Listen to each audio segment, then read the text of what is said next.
하나님의 침묵. 요한복음 11장 6절. 나사로가 병들었다 함을 들으시고 그 계시던 곳에 이틀을 더 유하시고. 하나님께서 당신을 침묵하실 만큼 당신을 신뢰하십니까? 하나님의 침묵은 큰 의미가 담겨 있으며 하나님의 응답이기도 합니다. 베다니의 집에서 예수님께서 며칠 동안 완벽하게 침묵하셨던 것을 생각해 보십시오. 당신의 삶 가운데 이러한 날들이 있습니까? 하나님은 당신을 그처럼 신뢰합니까? 아니면 당신은 여전히 보이는 응답만 구하고 있습니까?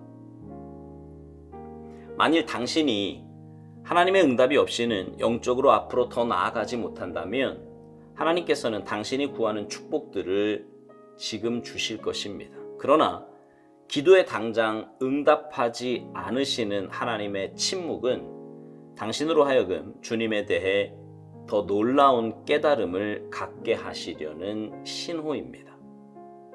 지금까지 아무 응답을 듣지 못해서 하나님 앞에서 신음하고 있습니까? 그러나 그 완벽한 침묵 속에서 절망이 아닌 기쁨 속에서 당신은 하나님께서 가장 친밀한 방법으로 당신을 신뢰하심을 발견할 것입니다.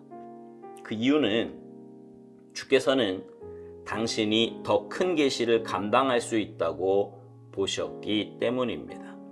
만일 하나님께서 당신에게 침묵하시면 주님을 찬양하십시오.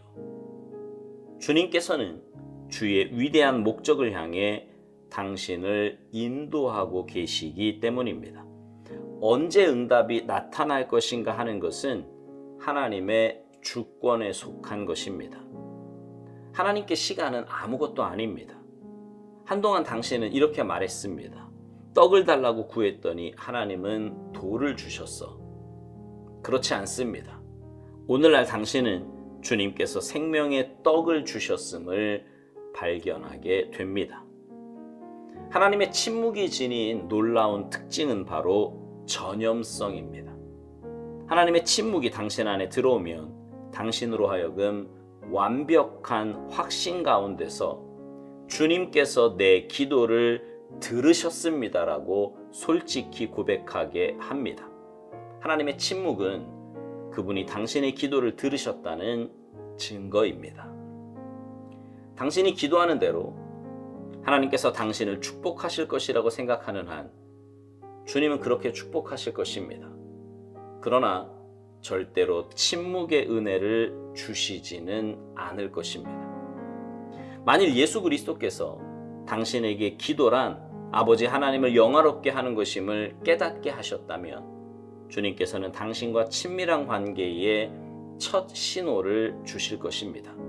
바로 침묵입니다.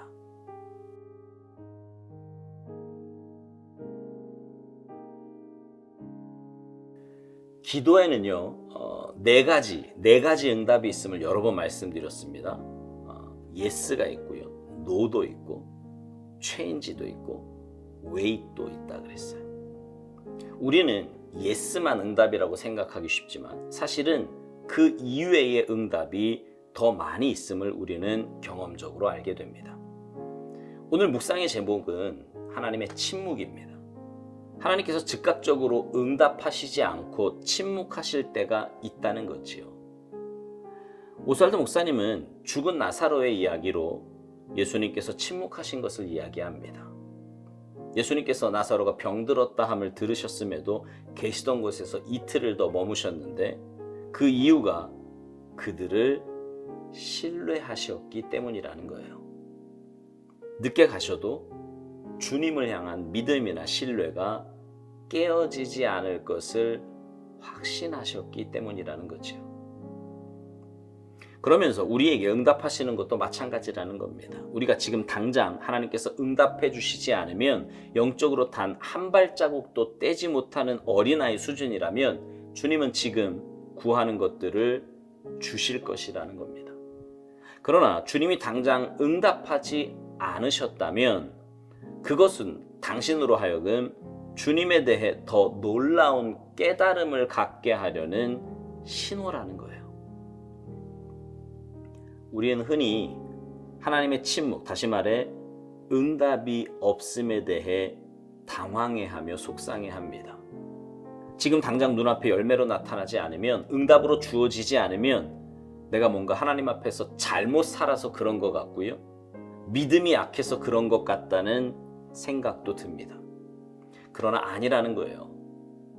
지금 당장 하나님께서 응답하지 않으심은, 다시 말해 하나님께서 침묵하심은 나를 그만큼 신뢰하시고 더 성숙한 자리로 이끄시기 위함이라는 것입니다.